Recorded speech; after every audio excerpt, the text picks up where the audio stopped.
संदीप, तुमने कभी मेरा साथ नहीं दिया। आज हमारी शादी को इतने साल हो गए। इस घर में मेरे साथ ना जाने कितना गलत व्यवहार किया गया, पर तुम चुप रहे। पर अब मुझे यह सब बर्दाश्त नहीं होगा। रिश्तों के बीच कई बार छोटी छोटी बातें बड़ा रूप ले लेती है। दीपिका, तुम घर की बड़ी बहू हो। छोड़ो ना इन सब बातों को। क्यों अपना दिल जलाती हो? तुम चिंता मत करो, मैं तुम्हारे लिए बिल्कुल वैसा ही रानी हार दोबारा बनवा दूंगा। संदीप ने अपनी पत्नी को एक बार फिर धीरज बांधते हुए बोला।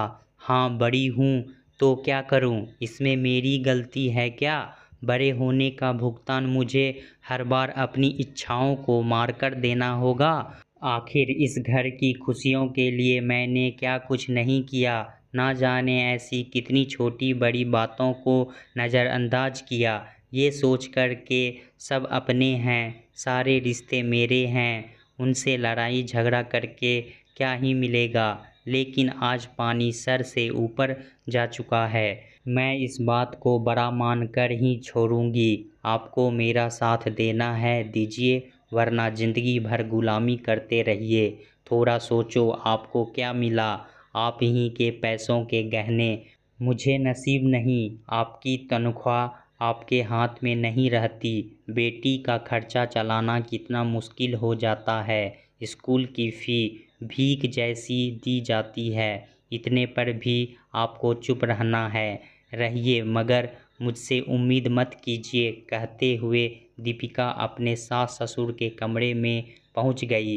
क्या बात है बड़ी बहू, सुबह सुबह क्यों भनभना रही हो? सास उपासना जी पूछ बैठी, जबकि उन्हें अच्छे से पता था कि माजरा क्या है। माँ जी, अब बहुत हुआ।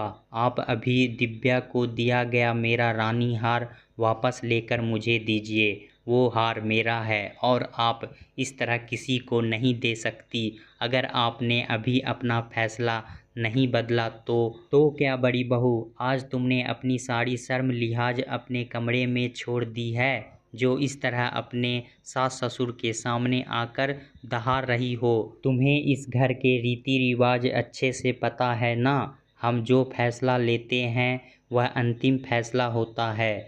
ना ही यह बदला जाता है, ना ही उस पर दोबारा सोचा जाता है। फिर तुम किस मुंह से हमारे द्वारा किए गए फैसले को पलटने आई हो? मैंने वो हार मुंह दिखाई में छोटी बहू को दे दिया है। अब वो उसका हुआ।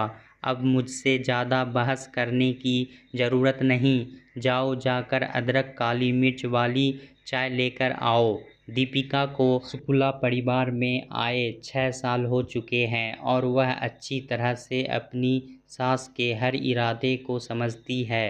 शादी के बाद मेहमानों के जाते ही उपासना जी ने अपनी बहू के सारे गहने सुरक्षित रखने का बहाना कर अपने पास रख लिए। उसके बाद जब भी दीपिका ने गहने पहनने के लिए मांगे तो साफ इनकार कर दिया। ये बोल, सोना घर में रहना ठीक नहीं होता, इसलिए सारे गहने लॉकर में सुरक्षित रख दिए हैं। जब कभी कोई बड़ा फंक्शन शादी ब्याह होगा, निकाल कर दे दिए जाएंगे। इतने सालों में फंक्शन शादी ब्याह सब कुछ हुए, मगर गहने उसके हाथ कभी नहीं आए। उल्टा उसके गहने छोटी ननद की शादी में उपहार स्वरूप दे दिए गए। कुछ बड़ी ननद को नेकचार के नाम पर जब दीपिका ने इस बारे में अपनी सास से पूछा तो वह बोली, यह सब गहने हमने अपने पैसे से बनवाए हैं। इस पर तुम्हारा कोई हक नहीं। हम जो चाहे करें, तुम्हें क्या? पतिदेव ने भी इस मसले पर चुप्पी साध ली, जबकि सारे पैसे उन्हीं से लिए गए थे। अब माँ से सवाल जवाब करना बेटे को ठीक ना लगा, इसलिए पत्नी को ही डांट कर चुप कराया कि घर में कलेश मचाने से अच्छा है अगली बार बोनस मिलने पर तुमको नए गहने दिला दूंगा। मगर घर परिवार के खर्चे इतने होते कि कभी अंगूठी के पैसे भी ना बचते। हार कंगन तो बहुत दूर की बात है, मगर हर बार अपने गहनों को अपनी ननदों के गले हाथ कानों में सजा देख उसका जी जलता और खुद दीपिका ससुराल की इज्जत बचाने के लिए नकली गहने पहनने पर मजबूर हो जाती। इतना ही नहीं, उसके मायके से मिले गहने सासू माँ खुद पहनने से कभी नहीं चूकती, जिन्हें देख दीपिका ने कई बार कहा, माँ जी, आपने मेरी माँ द्वारा दिए गए कंगन पहने हैं, एक बार मुझे पहन लेने दीजिए। तो गुस्से से सासू माँ कहती, शर्म नहीं आती अपने सास के हाथों से कंगन उतरवाने में? बड़ी बहू, तुम्हारी सोच कितनी छोटी है। अपनी माँ समान सास की इज्जत कैसे करना है नहीं सीखी हो? और क्या हो गया जो तुम्हारे 2 कौड़ी के कंगन पहन लिए तो? इतनी बातें सुन दीपिका दोबारा अपने ही गहने मांगते ही हिम्मत नहीं करती और सासू माँ उसके सामने ही दिखा दिखाकर उसके गहनों को पूरे अधिकार के साथ पहनती। मगर आज जब उसकी माँ की आखिरी निशानी वो रानी हार जो उसकी माँ ने अपने कंगन बेचकर खरीदा था, सास उपासना जी ने उसकी देवरानी दिव्या को मुंह दिखाई में भेंट कर दिया। ये देख दीपिका आग बबूला हो गई। अब उसे अच्छी बुरी कोई बात समझ में नहीं आ रही थी। जहाँ एक तरफ अपनी सास के खिलाफ बोलने पर उसके चेहरे पर डर साफ दिखाई दे रहा था, वहीं चुप रहकर समझदारी का चोला ओढ़ना अब उसे अखर रहा था। जर बनकर अब भी दीपिका सास के कमरे में ही खड़ी थी, जिसे देख उपासना जी बोली, सुना नहीं तुमने? बड़ी बहू, जाओ जाकर चाय बनाकर लाओ। तब तक इतनी आवाज़ें सुन देवर अभिजीत और देवरानी दिव्या वहां पहुंच गए थे। तभी पास में खड़े संदीप ने बड़ी हिम्मत जुटा कहा, माँ, आज तक मैंने आपकी हर बात मानी है, मगर इस बार नहीं।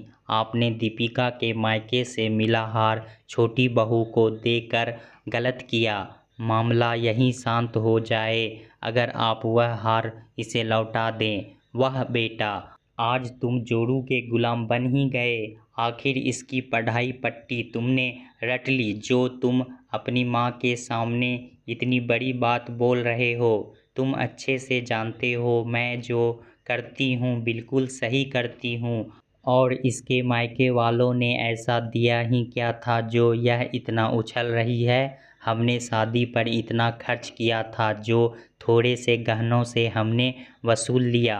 अब किसी भी चीज़ पर इसका कोई अधिकार नहीं। असल में उपासना जी ने वह गहने शादी में हुई कमी पेशी के बदले में रख लिए, फिर उनका इस्तेमाल देने लेने में करने लगी, जो कि पूरी तरह गलत था। तभी पास में खड़ी दिव्या सारे मामले को सुन और समझकर बोली, माँ जी, बीच में बोलने के लिए क्षमा चाहूँगी, मगर दीपिका भाभी एकदम सही कहती हैं। जो चीज़ उनकी है उन्हें मिलनी ही चाहिए। और फिर ये हार तो उनकी माँ की आखिरी निशानी है, उनके लिए माँ समान है। और फिर कोई भी मामला बातचीत से सुलझाना हो तो उसे रबर की तरह नहीं खींचना चाहिए। और आपसे एक बात और कहना चाहूँगी, भाभी ने तो कितने साल आपका लिहाज रिश्तों की मर्यादा को निभाया, उन जैसी सहनशीलता तो मुझ में बिल्कुल नहीं। और फिर ऐसे रिश्तों को निभाने के लिए चुप्पी कब तक? कल को आप अगर मेरे साथ ऐसा करेंगी तो मैं इतना सहन नहीं कर पाऊँगी।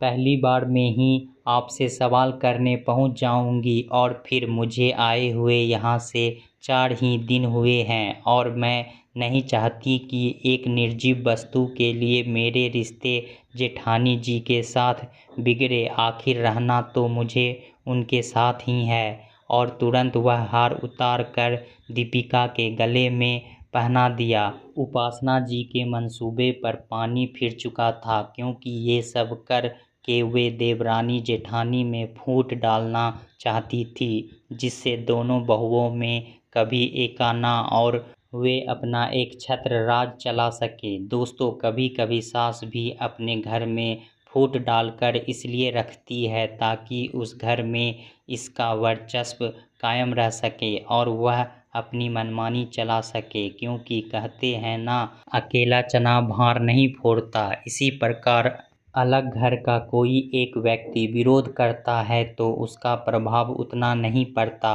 वहीं अगर घर के सारे व्यक्ति एकजुट होकर अपनी प्रतिक्रिया दें और विरोध करें तो बदलाव निश्चित है।